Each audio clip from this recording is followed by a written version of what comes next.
to the floor because I was down to see your slides.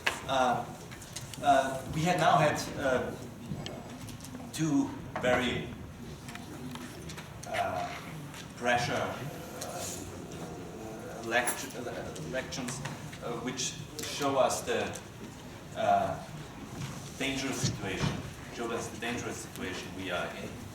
We have now two lectures which show some alternative ways, I think. First, Anna Coote, is it right that way? She is head of the social policy at the New Economic Forum, which is a UK-based think tank, I would say. Foundation. She also writes regular for The Guardian. And yes, the floor is yours. Thank you. Thank you so much to the two previous speakers. Very stimulating material.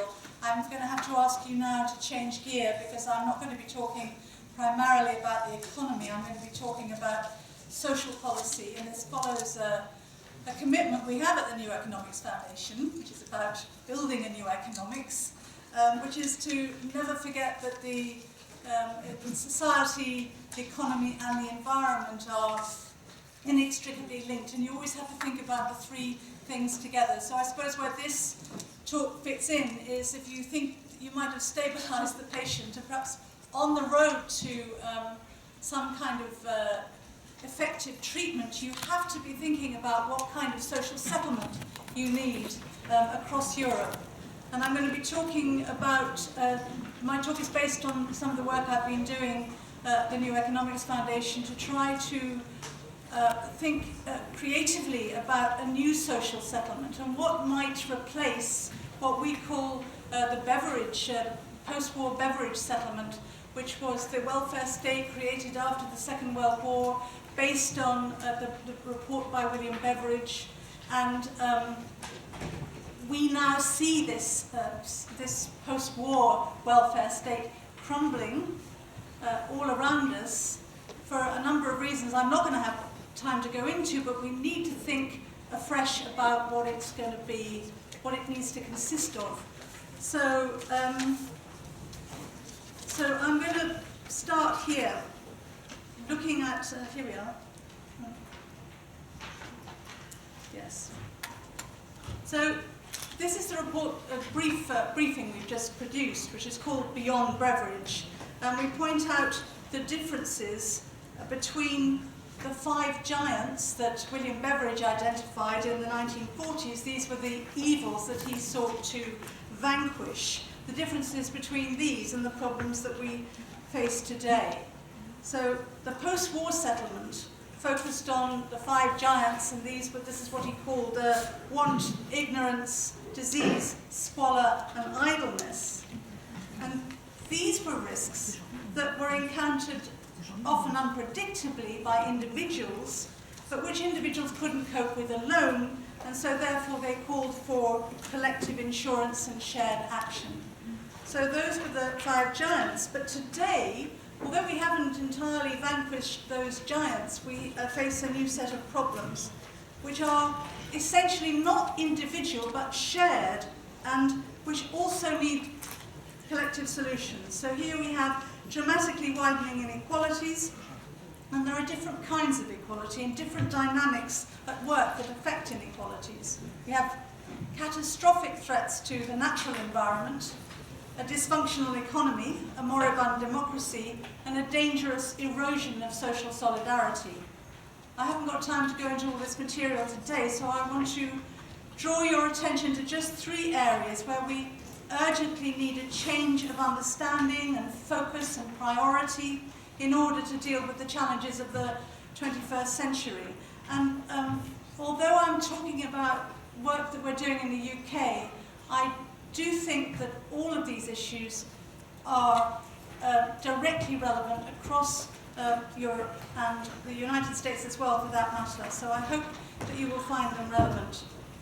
So, in summary, these three issues I want to address are gender inequalities, climate change, and time. So let's go first to gender inequalities. So I think we need to take account of the changing role of women.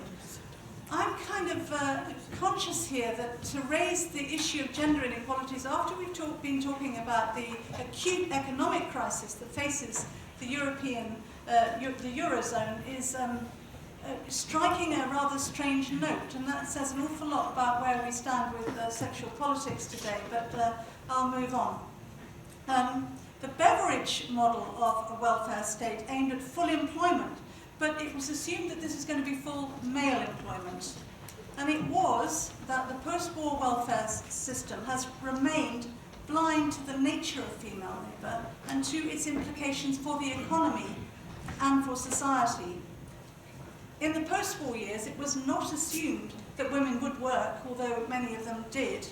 It's now assumed that women must work and do work. Women themselves, of course, we have fought hard for this. We have fought hard for the right to be in paid employment with equal rights and equal pay and equal opportunities. There has been a dramatic increase in the numbers of women in the paid labour market and also in public attitudes, so that it's now considered not only normal for women to be in the labour market, but essential. Certainly in the UK, the latest political rhetoric divides people into two categories. Either you're a striver or you're a skiver. And if you don't work for a wage, you are by implication a skiver. You're a bad person, you're an outsider. And all the whole thrust of the reform of the benefit system in the UK favours those who are in paid work or heading towards paid work, regardless of what people who are not in paid work are actually doing with their time.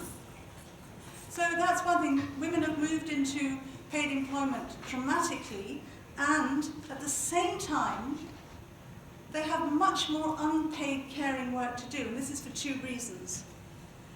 One, you have increased life expectancy, so that many care for their elderly parents, often moving into this role just after and sometimes simultaneously with looking after their children. And the other is that as governments deal with the economic crisis and reform their welfare systems, this is certainly true in the UK, and I think it's true elsewhere, governments are making efforts to shift responsibility from the state to what is variously called civil society.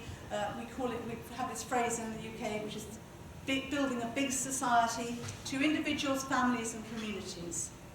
It's done this in the name of welfare reform and deficit reduction, cutting back expenditure on public services.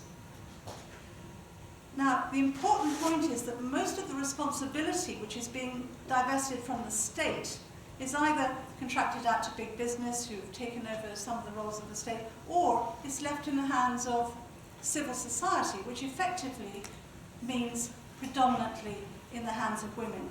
And it amounts to a massive transfer from paid to unpaid labour. So what's happened to women then is that they've come under increasing pressure to take on paid employment, and at the same time they have increasing obligations to care. And this has at least two important consequences. One is that many women are trapped in low-paid, low-status, part-time work because this is all they can do to fit in around their caring responsibility. So you have enduring cycles of unequal opportunity. And the second is that they're left with little or no discretionary time to pursue their own goals, their own personal goals. How much time you have at your disposal after you've fulfilled all your inescapable obligations is an important measure of substantive freedom. And Martin Sen and others have written about this. It also affects your capacity to take part in politics and in other decision-making, so it's also about power. So we see here the link between inequality and freedom, very important. So why have these changes occurred? Now, at the risk of sounding glib, I suggest there's one key explanation. The movement of women into the paid labour market has not been matched by an equivalent move by men into unpaid caring and other domestic responsibilities. It isn't a simple equation. None of this is simple, but it's a very noticeable and significant pattern of unilateral change. And unless this imbalance is put right, it will continue to reproduce inequalities, corrode relationships within families, and entrench gender stereotypes. It's like a wasting disease at the heart of society. And a new social settlement, as we think about what we can fashion in the future, must make it a priority to fight this disease. So that's the first one. Let's move on then to climate change. Well, 70 years ago, when William Beveridge was writing his report, very few people worried about natural resources or climate change. And today, I don't need to tell you, I suppose, that there is overwhelming evidence that human activity is causing lethal damage to the ecosystem on which all life and all well-being depends. This is a central concern, must be a central concern of a new social settlement. It's partly because the symptoms of environmental damage, such as weather extremes and pollution of air, land and water, are increasingly threatening the well-being of people who are alive today, but it's also because there's a potentially catastrophic impact on the well-being of future generations, indeed the viability of future generations. And here we get to the essence of the Brundtland report in 1987, which defined sustainable development as development that meets the needs of the present without compromising the ability of future generations to meet their own needs. And this has very substantial implications, which are, in spite of how well known the Brundtland report is, largely overlooked or skated over in the way that we make social policy today. You have some people looking at environmental policy, you've got other people looking at social policy, and we have to bring these two together, and indeed we have barely begun to imagine what that would mean in terms of what kind of a social settlement we might fashion for the future. Now, as a minimum, I would argue that a new social settlement must aim to be carbon neutral and to protect the natural environment, not as an add-on or a kind of cosmetic, but as a vital component of all its features. And in practice, this means at least 6 things. I'll try and go through them quickly. Firstly, all relevant institutions and activities, that's including hospitals and schools, all public and shared services and facilities, as well as the processes of health and social care and education and so on. All these things must be designed and managed so as to cut carbon emissions. Not just a little bit of a cut, but moving rapidly towards zero emissions. So it becomes imperative to use renewable materials and fuels, to improve energy efficiency, to reduce waste, and to make sure that all procurement and commissioning by the public sector actively promotes environmental sustainability. We shouldn't underestimate the power, the purchasing power, if you like, of the public sector in making these changes happen. So that's the first thing. Second thing, it's also going to be important to develop and promote measures that create virtuous circles by improving both human well-being and environmental sustainability. We have to find the synergies in policy making. For example, by producing healthy, affordable, accessible, low-carbon food. For example, retrofitting homes so that they're energy efficient and promoting access to green spaces and encouraging active modes of travel, such as walking and cycling. So find those synergies. That's the second one. The third one is we need to understand that measures to mitigate and adapt to climate change, for example, by reducing dependence on fossil fuels and carbon-intensive consumption, have important implications for social policy. Most obviously, we have to deal with the regressive effects of carbon pricing and higher energy bills. We must also deal with the damaging effects on everyday life, especially for low-income groups, of things like weather extremes, floods, droughts, food shortages, as well as climate-induced migration. These matters have to be understood and anticipated and thoroughly addressed as part and parcel of any work that goes into developing a new social settlement. Next point. We have to move investment and action upstream to prevent harm before it happens. That's across society, environment and economy.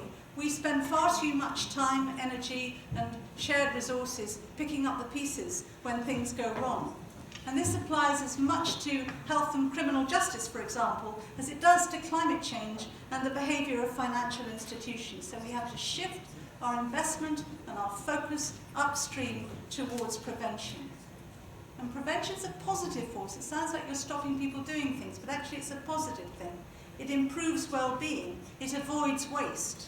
It makes more efficient use of public resources.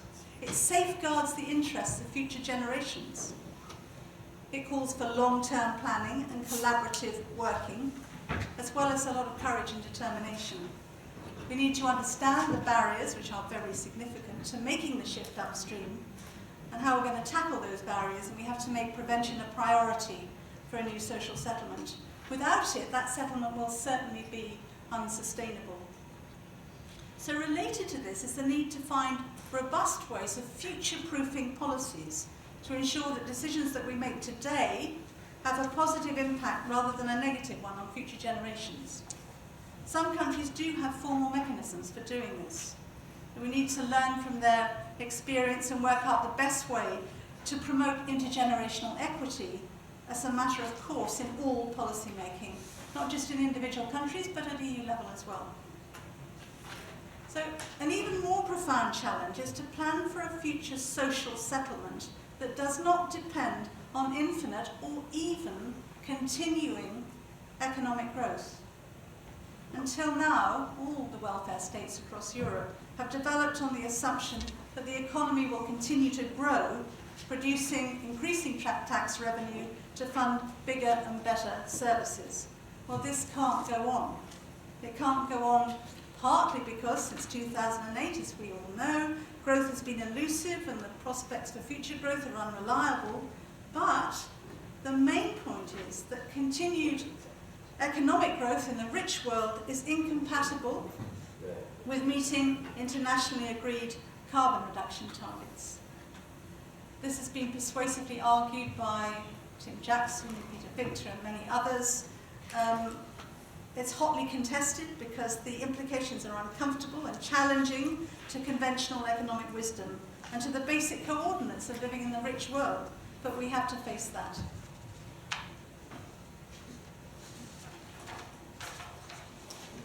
One of the most obvious effects of an economy that isn't growing is more unemployment, which means more calls on the benefit system, more social distress and more social conflict.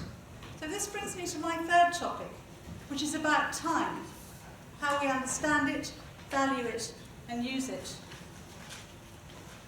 We currently have no formal way of valuing and measuring or taking into account how we use unpaid time. When we do have a look at the amount of time that's spent on unpaid domestic work and caring, and when we put a value on it of, say, equivalent of the national minimum wage, it's usually found that it's equivalent to at least 20% of GDP, but we don't value it. A paid working week of 37 to 40 hours is considered kind of normal, but in fact it's not natural or inevitable. It's a social construct and it could change. John Maynard Keynes famously predicted that productivity gains would lead to a 15-hour week by the 21st century. He was right about lots of things, spectacularly wrong about that. Indeed, productivity did increase, so why do we work such long hours in spite of these huge increases in productivity? It's because we're responding to the demands of global markets that rely on high levels of consumption, and because wages have not risen in line with productivity, so that many workers have had to go on working long hours just to make ends meet. These are good reasons, in my view, to think seriously about not just about redistributing income through taxation, for example, but about redistributing paid and unpaid time, starting by moving to a significantly shorter standard working week. The New Economics Foundation has argued that a slow but steady move towards a shorter paid working week would help to address a wide range of urgent and interlinked problems: overwork, unemployment, overconsumption, high carbon emissions, low well-being, entrenched inequalities, and the lack of time to live sustainably, to care for each other, and simply to enjoy our lives. It's beyond the scope of my presentation today to cover these points in any detail, so I'm just going to touch on 3 of them. First thing, moving to a shorter standard working week makes it possible to manage a low-growth, decarbonising economy without calamitous social consequences. In the UK, there are more than 2.5 million people unemployed, 1 in 5 young people unable to find a job, and all the while, more than 5.7 million people are working more than 45 hours a week. A shorter standard working week could help distribute paid work more evenly across the population. Now, I know this isn't a simple equation again, but it would make a difference. You could get more people into the labour force if people were working shorter hours. There would be more jobs for those people who've got no jobs at all at the moment. And it's worth noting that there isn't any correlation between average paid working hours in the country and the strength of the country's economy. Compared to the UK, Germany, the Netherlands and Denmark all have shorter average hours, and their economies are just as robust, if not more so. We have longer hours, much longer hours in Germany, Netherlands and Denmark, one of the longest work hours in Europe, not quite so long as the USA. It's also worth noting that time is fixed. It's a fixed asset. I don't know if that's quite the way to describe it. It's fixed in a way that money is not. So if, for example, workers negotiate more time for themselves in lieu of part or all of a pay rise, that extra time cannot be diminished by inflation. So it's a real enduring gain. The wage increase can be diminished by inflation, but the time can't. So the second thing is about time, is it helps to address the problem of overconsumption and damage to the natural environment. People who work shorter hours have been found generally to have a smaller ecological footprint. This is partly because they are earning less pro rata, and so they've got less money to buy energy-intensive stuff, but it's also because they have more disposable time, which makes it possible to live at a different pace and break the habit of energy-intensive convenience consumption that is generated by life in the fast lane. And it's worth remembering that beyond the point of meeting life's essentials, increased consumption isn't making any of us any happier. Time also enables us to have more time for friendship and for social solidarity and to participate in politics. It's certainly true that many on low wages would find that shorter hours means abject poverty. However, the answer to the problem of low pay is not surely to force people to work long hours to feed and house their families. It ought to be tackled on its own ground. So this means we need a broad strategy on low pay that goes well beyond defending what we now have as something that's equivalent to a national minimum wage. We need better education, especially for low achievers. We need concerted efforts to improve skills, especially among non-graduates. We need strong incentives for employers to pay a decent living wage rather than just the bare minimum. We certainly need more collective bargaining.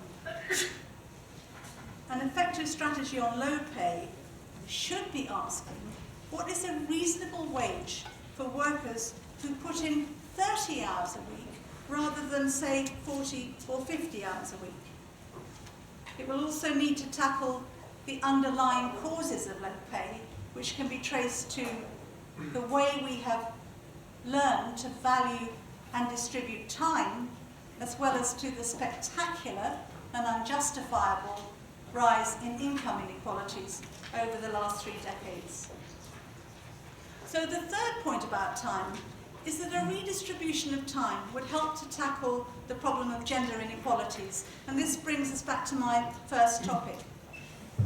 Suppose, as a thought experiment, that it did become normal for every individual, male and female, to work 30 hours instead of 40 hours or more. Each man and woman would have 3 days instead of 2 to spend outside the workplace. Men could spend more time doing all that essential unpaid work. The pressures on women of combining paid work and caring would ease substantially. And if unpaid work became a significant male pursuit, you can bet your life that economists will find ways to measure and value that contribution to society. Part-time would become the new full-time, so that people working 30 hours or less wouldn't no longer be marginalised in the labour market, which is what tends to happen now. The corrosive inequalities of income and power between women and men would begin to dissolve. Men could build their capabilities as parents and carers. Women could expand their opportunities. Children would get more time with their fathers as well as with their mothers and develop less polarised views about male and female identities. We have a range of suggestions about the barriers to moving to a shorter working week and how to make the transition, which I haven't got time to cover now. The key point is that time is a crucial variable, so far largely unexplored, and it should become part of the planning and calculations that go into developing a new social settlement. So, in conclusion, I'd like to say more about lots of other issues, the value of co-production, the role of democratic participation, what do we mean by solidarity, but for now, let me leave you with 3 observations. On the clear understanding, please, that these are not the only, I know these are not the only issues that matter. So the first one is, inequalities between women and men remain deeply entrenched and have a highly corrosive effect on social relations generally. This is in spite of all the gains that were made in the 70s and the 80s. And in this post-feminist era, it's time again to challenge the status quo. The second point is that in spite of all the problems of poverty and inequality and austerity and social distress and disorder, there is nothing more challenging and urgent for any of us who are interested in making the world a better place than the threat of climate change. This has to be moved to the centre of social and economic policy making, not left in a green silo. And the third one is that time, money, consumer goods, gender relations, and planetary boundaries are interdependent. You know the phrase, time is money? Well, time is not just money. It's much more precious than that. So we must begin to think again about how we use it, how we value it, and how we distribute it, because it will help to address problems of gender inequality and climate change. Thank you, and more details of most of what I've talked about are available on our website. Thank you. Before I give now the